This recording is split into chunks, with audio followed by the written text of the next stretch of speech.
The biggest mistake experts make while creating content usually happens before they publish their first video, not after, before. Because somewhere between deciding should I probably start creating content and actually hitting upload, they quietly change what they're trying to achieve. At first, they want more clients, more trust, more credibility. Maybe they want to rely a little less on referrals. Perfectly reasonable business goals.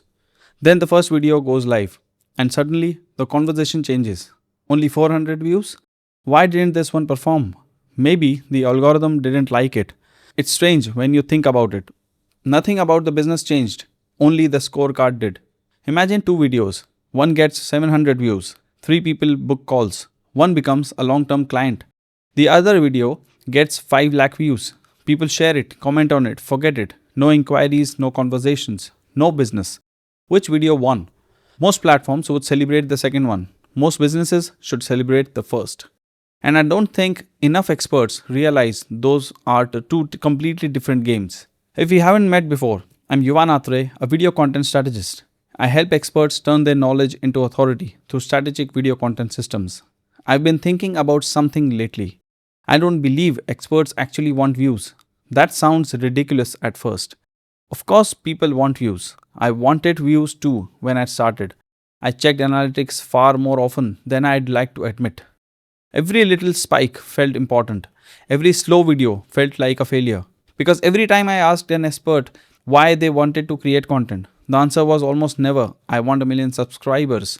Instead, it was, I want better clients. I want people to trust me. I want to become known for what I do. I want opportunities to come to me. Notice something? None of those is a YouTube goal. They are business goals. So why are we measuring them with YouTube metrics? That's the question that changed the way I think about content. Here's what I have noticed. Experts rarely choose the wrong destination. They choose the wrong dashboard. Those are very different problems. The destination is still the same. More trust, more authority, more business. But somewhere along the journey, they start looking at numbers that were never designed to measure those things. Views, subscribers, likes, reach, and slowly those numbers begin making decisions for them. Not because they are bad metrics, because they are incomplete ones. I don't think this happens because experts are irrational. I think it happens because we borrow the language of the people around us. Spend enough time watching YouTube advice, and every conversation becomes about retention, click-through rate, viral hooks, watch time, algorithm updates. Eventually, you stop asking, how do I become the obvious choice? And start asking, how do I make algorithm happy? That's a subtle shift, but it changes everything that comes after it. You know what this reminds me of? Imagine someone training to climb Mount Everest. Halfway through training, they walk into a room full of Olympic sprinters. Everyone is talking about explosive speed, reaction time, acceleration. So naturally, they start training for that too. Not because sprinting is bad, but because it's what everyone around them seems to value. Meanwhile, nobody asks whether sprinting actually helps them climb Mount Everest. Content feels exactly like that. Experts walk into a world designed by creators, then wonder why creator advice doesn't always produce business results. Maybe the advice wasn't wrong. Maybe it's solving a very different problem. Here's a thought experiment. Imagine YouTube hides every public metric tomorrow. No views, no likes, no subscriber count, nothing. Your audience can't see them. You can't see them. Now ask yourself, would your expertise suddenly become less valuable? Would your experience disappear? Would the problems you have solved for clients somehow stop existing? Of course not. The only thing that's changed is your ability to compare yourself with strangers. Which makes me wonder how much of frustration comes from poor performance and how much comes from constant comparison. Then I noticed something else. Businesses work on delayed feedback. Content doesn't. A founder might watch your video today, do nothing, watch another next month, recommend one to a colleague, save another. 3 months later, their company hits a problem you have already spoken about. Now they call you. That happens all of the time. But YouTube doesn't reward patience. It rewards immediacy. Within hours, you know exactly how many people watched. Within minutes, you know whether a thumbnail worked. So naturally, your brain starts paying attention to the metric that arrives first, not the metric that matters most. That's a dangerous habit. Because attention arrives quickly, trust arrives quietly. And maybe that's why so many experts feel discouraged. They think their content isn't working when in reality they are measuring it far too early. You'd never plant a tree, dig it up every morning, and complain that it hasn't grown yet. But that's exactly what we do with content. We publish on Monday, open analytics on Tuesday, and decide whether our strategy works by Wednesday or not. Businesses don't work like that. Trust definitely doesn't. So then I started asking a different question. Not how many people watched, but who watched. At first, it sounds like a small change. It isn't. I actually think it's the question that separates creators from experts. Imagine both of us upload a video. Both videos get exactly 1000 views. Same number, identical analytics. On paper, we have achieved the same result. But have we? Let's say my 1000 viewers are mostly students, people who are curious, learning, exploring. Nothing wrong with that. Now imagine your 1000 viewers are founders actively trying to solve a problem your business solves every day. Same 1000 views, completely different business outcome, which means something interesting. The number never told the whole story. The people behind the number did. And suddenly, 1000 isn't a metric anymore, it's a market. I think we have become obsessed with counting attention instead of qualifying attention. Those aren't the same things. One tells you how many people stopped scrolling, the other tells you whether the right people stopped scrolling. And if you are building a business, only one of those questions keeps the lights on. Think about your own business for a second. If you are a consultant, a lawyer, an advisor, an architect, you probably don't need millions of people to know your name. You need the right people to trust it. That's a completely different objective. And once that clicked for me, I couldn't unsee it. Because if the objective changes, shouldn't the strategy change too? That's where I think most experts accidentally go wrong. They adopt creator strategies without even questioning whether they are solving the right problem or not. And that leads to a much bigger realization. Maybe your future client isn't looking for an expert at all, they're looking for something else. Once I understood what that was, it completely changed the kind of videos I wanted to make. So, what is your future client actually looking for? Not an expert. That surprised me too. Because we spend so much time trying to become the expert. But think about how you use YouTube yourself. The last time you searched for something, were you looking for a person? Probably not. You were looking for an answer. How do I reduce taxes? How do I negotiate a better salary? How do I hire my first salesperson? How do I structure this contract? The search starts with a problem, not a personality. The expert is simply whoever helps solve it. Because if people don't begin by looking for experts, they begin by looking for solutions. Which means your job isn't to convince people you are knowledgeable. Your job is to become the best answer to the questions they are already asking. Once I saw that, content ideas became much simpler. I stopped asking, what should I post this week? And started asking, what problem is keeping my ideal client awake this week? Those are very different brainstorming sessions. One starts with content, the other starts with the customer.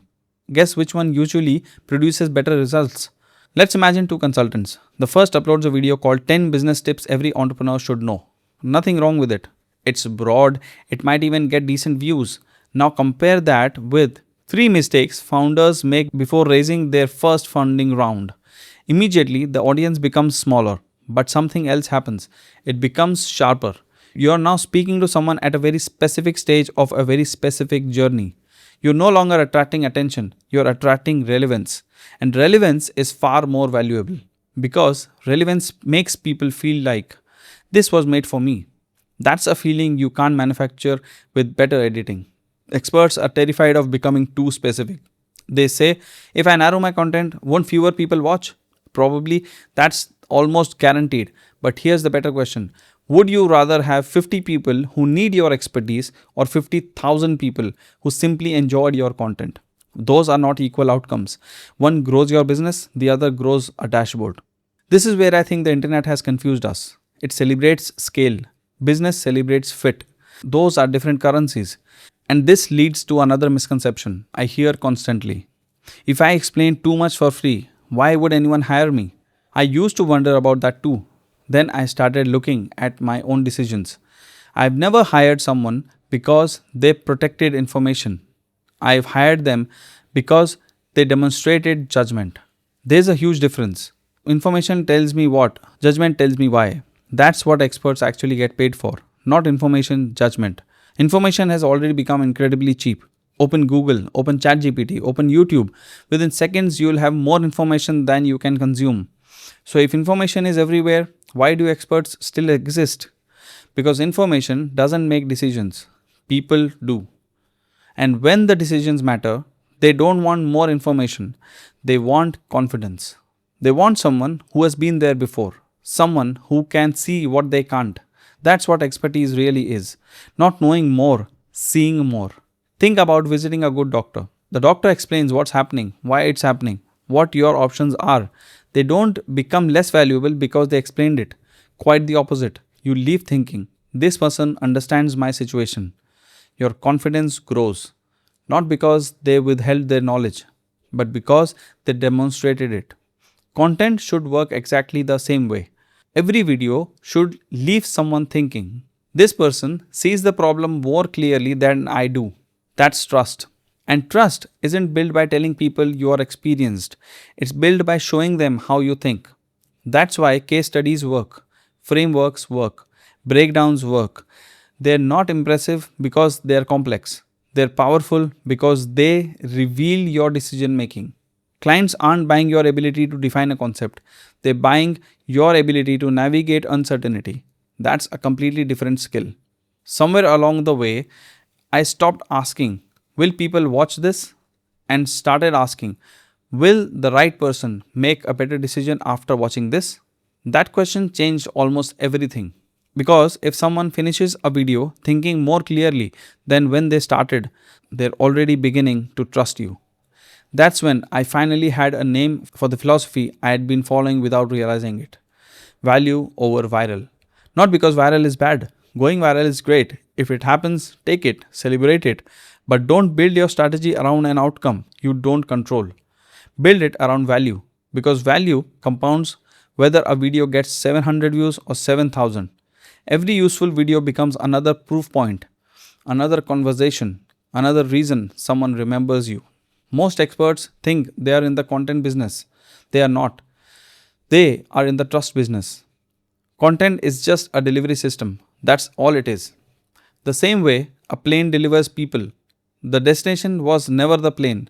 The destination was always trust. Once I understood that, I stopped obsessing over making videos people would watch.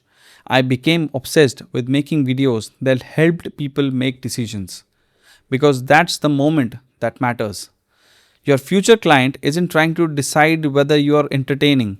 They're trying to decide, can I trust this person with an important problem? That's the real competition. Not for attention, for confidence.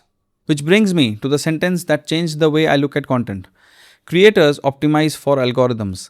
Experts optimize for decisions. Think about that for a second. Creators ask, how do I get this video recommended?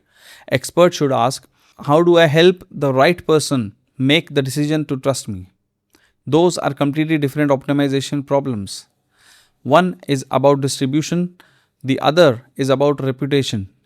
And reputation is what businesses are built on. Now, that doesn't mean you ignore YouTube. Learn thumbnails, write better titles, improve retention, study storytelling. All of those things matter. They help your ideas travel further. But they're multipliers. They're not the foundation. Because the algorithm is never your customer. Your client is. And the algorithm has absolutely no idea who your ideal client is. Its job is to predict who will keep watching. Your job is to create something the right people can't forget. Those objectives overlap sometimes, but they are not the same. That's why copying creator advice without thinking can quietly pull experts in the wrong direction. The destination is different, so the strategy has to be different too. Attention fades, trust compounds. Someone watches one video, then another. Maybe they don't subscribe. Maybe they never leave a comment. Maybe you don't even know they exist. But every useful interaction reduces uncertainty. Every useful interaction increases familiarity. One day, their company faces exactly the problem you have been talking about for months, and your name is the first one that comes to their mind. Not because one video exploded, because dozens of videos quietly built confidence in their mind. So maybe the next time you sit down to plan a video, don't start with how do I get more views. Start with what decisions am I helping my ideal clients make?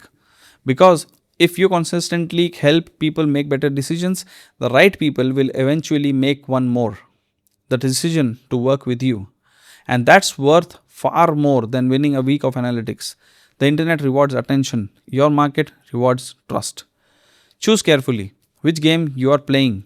If you are building a business around your expertise, that's exactly what we explore on this channel. Not how to chase attention, how to build authority that compounds.